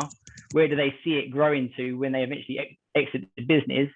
And God knows what they're going to do to entrepreneurs relief again going forward. They may eventually scrap it. So it's like, well, do you put in further corporate structure in place to make sure that the company can qualify for things like substantial shareholding exemption, get tax-free capital profits out into these companies, and minimize the exposure to income capital gains tax? There's loads of things that leads there, and I think that's why structure is very, very important in reviewing this scenario. And then obviously on the side product, obviously my day-to-day job, I'm an accountant, and I suppose I'd want to make sure that they have got their management information intact, i.e. do they understand the profitability of the permanent and the temporary recruitment? And like, as I say, because I suppose from a potential buyer, that would maximize the value if they know where they stand on those figures. So yeah, I suppose they're my thoughts there. Great, and really amazing point on the entrepreneurs relief, because look at how that's changed over the past few years, and how the impact of that exit needs to be sort of taken into account. I mean, what do you think they're going to do with that? I mean, could that move down again? What's the?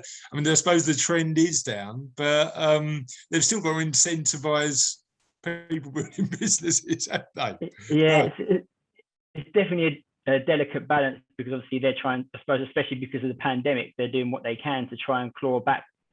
Well, I suppose I know that decision about entrepreneurs relief was decided before the pandemic, but obviously they need to try and kind of claw back and pay back some of the debt and things as well. And obviously there's a paper released last year talking about or it might be earlier this year, about what they may do to kind of things like capital gains tax with their line of income tax and all other aspects. So who knows what lever they're going to pull, though? That's the challenge. That's the thing, you don't. Know. And obviously, I suppose there may be a political agenda in mind as well. Obviously, I know it's unlike, I suppose, the government in power to be putting up corporation tax and things in a couple of years is very unusual, but it's obviously a needs must. So, well, what was interesting was when they were talking about the NI rise, I thought as a business owner with a low salary and a higher dividend, I might be all right. But clearly they thought of that and the dividend tax, increased it. So you'd like to think that it's, I suppose, entrepreneurs have been targeted enough that they'll put it away for a little while, but you just never know. Yeah. And sorry, one thing you mentioned, it was new to my ears. So I just want to confirm where you stand on that. Substantial shareholding exemption. And just help me understand a little bit more about that. So this is where a business owns a trading subsidiary. Right. And basically, there's certain thresholds and rules to kind of qualify as well. It needs to have held it for at least 12 months. There's a minimum percentage shareholding in the subsidiary, but basically the proceeds on sale of that business should, provided it meets the qualifying criteria, will move from company to company, effectively tax-free. Yeah, fine. Can you do me a favour? I might ask you at a future in a circle just to do a little 10 minutes on that, because that'd be a useful subject in terms of people in the room to know about. Yep. Great stuff. All right. Thank you, Adam. Really, really useful. Thanks for your contribution today, mate. It's appreciated. Sanjay, sorry, mate, I've left you to the end again. Tell me what action you'd be recommending these clients take, assuming that it's different to the people in the room. Oh, sorry, you're on mute, mate. Unmute. There you go. Right, can you hear me now? Yeah. Interest of time, I'll just be very quick. I look at businesses quite simply. So advice points for this one would be strategic advice for the business. So all the things that have been discussed around the table, the direction of business, the valuation, current, future, the dynamics between the two directors, figuring all of that out. The management structure, if they believe that they will want to sell internally or externally, we'd want to talk about ESOPs and whether we introduce that. Will there be some sort of external sale, etc.? Then you plan ahead. Definitely business advice there. Tactically, we need to do, I suspect, some housekeeping. So things I've written down, in addition to the succession planning, is the tax planning for the business and tax planning for themselves as individuals. What sort of compensation do they take from the business? So things that financial planner will look at. I'm not going to bore everybody on those sorts of things. The key ingredient when you are comparing business valuation is the cost per placement for PVT, the firm, versus the market average. If their cost per placement is less than the market average, you've got some sort of USP and something that can be sellable. If it isn't, we'd want to work in the business to get it there, to get them more efficient. HR advice definitely is required. Marketing, if Jean is going to vacate, who's going to take on the marketing hat? Do they have internal, external, etc.? And how actually do they market in any case? We want to help them to increase the number of potential recruits on their database and also the potential of recruiting schools that they can place their people into so that it's well above market average, above market norm. What else have I written down? We'd want to look at the culture, so I probably want to advise them on the culture and the vision for the organization.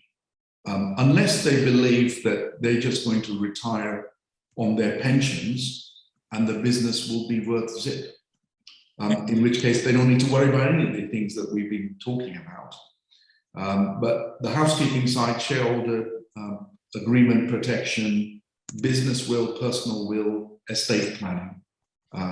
So there's quite a lot of advice points that would need to be discussed, agreed moving forward. And the only point that I wanted to highlight, and just again, just highlight the sort of, help me understand that cost per placement for PVT. Help me understand what you mean by that. It's if you think about their total cost, overhead cost, divided by the number of placements in the, just crudely, right? Number of placements in the year.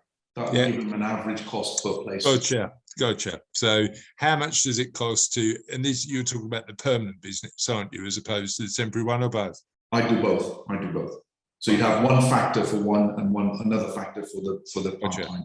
So effectively what it costs for them to run per individual they place. That makes sense to me. Yeah. Okay, great. Thanks, Sanjay. Really good stuff. And last but definitely not least, Hannah Lee, what would you be recommending? I mean, I think the obvious one to start with from my perspective is get a will and powers of attorney in place. I'd also be recommending that they are speaking to somebody to make sure that their company is all sort of exactly how you need it to be. So the articles and the shareholders agreement, what they need to do with respect of Jean and her vacating, just generally recommending she speaks to the right people. For Lisa, probably a bit more specific is recommending just what it is that she wants. Does she want any help? Because if she's independent, it's all well and good Jean sort of trying to take steps, but if Lisa turns around and says no, not interested, then obviously we need to look at a different way with that. Recommend maybe that she speaks to a doctor, see if she's got the capacity to actually do anything in the first place, and if not, then we can. Is that the starting point, Hannah Lee? Is that sort of, just understanding capacity initially, because then that would define some of the other decisions you need to make, right? Including putting a power of attorney in place. Yeah, exactly. So, I mean, the fact that Lisa's saying she's got capacity, obviously, if she came in, she was to see me, for instance, and it was clear that that was the case, perfect. And at 89, yeah, that's perfectly possible. Yes. If there's any question mark, though, there's no point doing anything until you've got a doctor to sort of sign off and say, yep, this person does have capacity. Gotcha. Can't do anything with the money, power of attorney, court protection, absolutely everything grounds for halt on the basis. Yeah, and until somebody, obviously, we all have a general understanding of capacity, because especially now everybody's so much more aware of things like dementia, etc. But we're not medical practitioners. Yeah. So, somebody could come in to me and say, oh, yeah, they have dementia, but they understand. That might be the case. But somebody else, oh, there's no diagnosis. And I'm sitting there going, yeah, but you can't quite understand what I'm trying to explain to you. I mean, I don't know about you, but from my perspective, I always err on the side of caution. Do you know what I mean? I'd always, if there was a doubt, I'd rather that doubt to be there and take action based on that doubt as opposed to not. Yeah, no, exactly that. The exact same response. To be honest, if I'm going to be signing off on anything, or even just taking a client's instructions, if I'm not 100% satisfied that they fully understand what's going on and that they're not being pressured to do it. Yeah. That's the other thing. Again, Lisa might have full capacity. But if Jean comes in and goes, oh, but Mum, you need to give me power to deal with your finances, I'm not happy with that. Yeah, that sort of thing. Fair enough. That's really good stuff. Well, thank you everybody for another amazing Inner Circle. I always learn loads from this experience. It's not the reason I run them, it is a bit, but thank you for sharing your expertise so openly. We're thinking that probably not October, but in November we're going to be because 2-3 years ago, we used to run these events live. So we're thinking about bringing them back. And for those who can't attend, potentially Russell's going to kill me because he's got to organise the technology on this, trying to get a Zoom link in to the live meeting. I don't know how we're going to do that yet, but I think it's possible. So, you know, if any of you are interested in coming to our new offices when we move in next month to do a similar sort of roundtable event, it's been really nice over the past couple of weeks to actually meet some of the people that have been to Inner Circles. I've really liked it. So if we could do that more often, that would be amazing. Thanks for getting involved. Have a lovely rest of afternoon. I'll speak to a lot of you soon. And guys, bye. Thank you, Chris. Thank you. Chris. Bye. Thanks. Thank Bye. you all. Cheers. Bye.